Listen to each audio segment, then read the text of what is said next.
Welcome back. You all might be interested in this next story. About a third of Americans admit to getting their health information from social media, at least sometimes. That's according to a brand new study from the Pew Research Center. And if you single out adults under 30, that number jumps to 52%. But here's an ironic fact. Most of those same people say that they know that the information it's likely not accurate. Yet many doctors say that it is so prevalent that it is changing the relationships that they have with their patients. Here's Rena Sargentopoulos.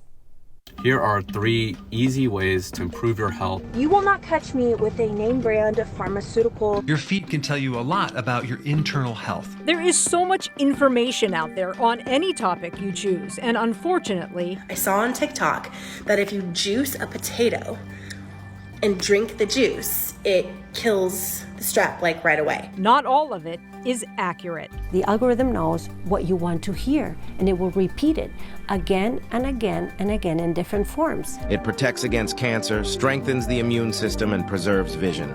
And so these sound bites, these repetitions become truth.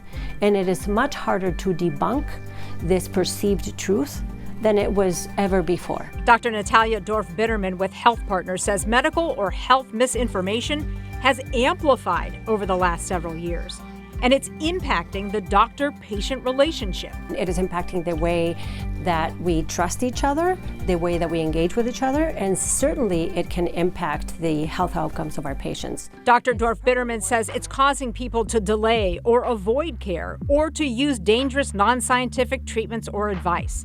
And her points are not anecdotal. More than 60% of doctors, according to the nonprofit The Physicians Foundation, say they have seen misinformation and disinformation influence their patients. 20 things you're not going to hear from your doctor that, in my opinion, make a massive difference. There are so many side effects to Western medicine. Perhaps in part because MIT researchers found that health misinformation spreads 6 times faster than the truth and is 70% more likely to be shared than accurate information. Science or Scam Pregnancy Edition. Alina's Dr. Rosemarie Leslie has gained quite a following on TikTok. I think my fear is that inaccurate information or information that can cause harm to people will become louder than the truth. I want to make sure that physician voices and accurate voices are heard, which is part of the reason why I engage in social media. She says she spends a lot of time combating inaccurate information about women's health topics like menopause, birth control, and mental health. There will always be misinformation out there, as long as the internet is in existence. But if we can empower people to know how to spot medical misinformation on the internet, that is going to be the best thing. So, how do you spot misinformation, especially when some people claim to be doctors or experts? Both physicians tell us, check their credentials. Stay clear of influencers or others who are using fear or confusion to engage with your emotions. And most importantly, if they're trying to sell you a product or a service, pass. Now that can be particularly hard to tell with AI-generated deepfake doctors, something the American Medical Association has declared a public health crisis. That said, AI does have some benefits too. When used with good sources of information, it can be extremely helpful.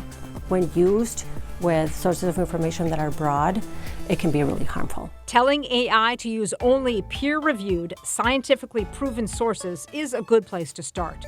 Then use it to come up with informed questions for your practitioner.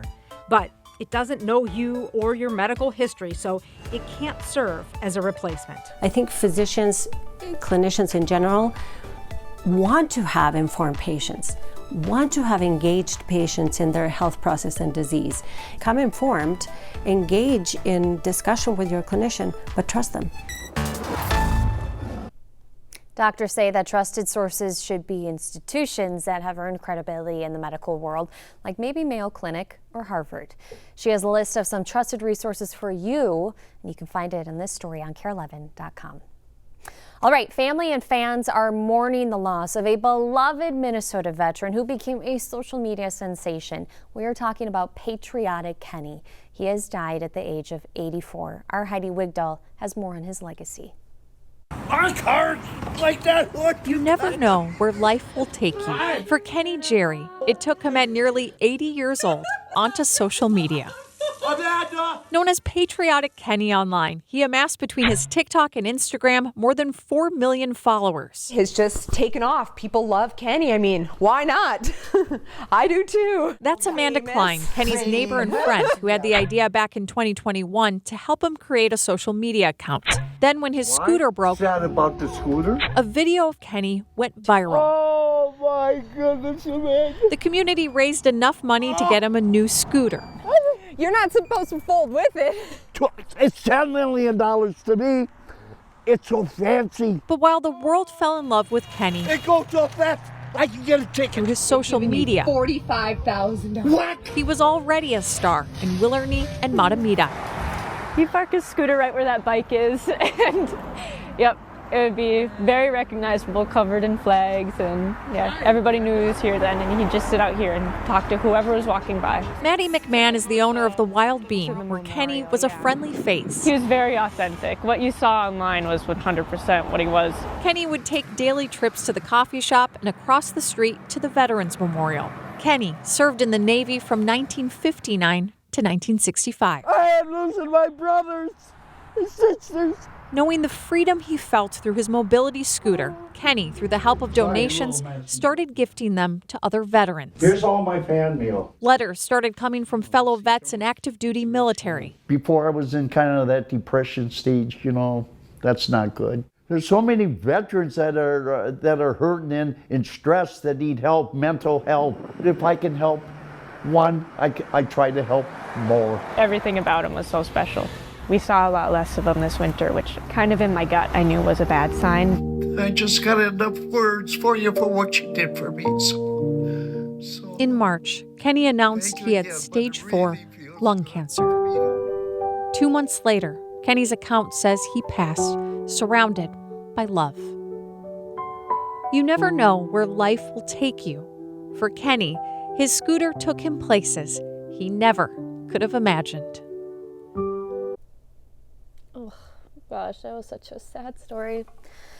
Well, Amanda shared on GoFundMe that the Patriotic Kenny Foundation plans to carry on his legacy, continuing to provide the mobility scooters and support to veterans who need it. Stick with us. We have more news and weather coming up.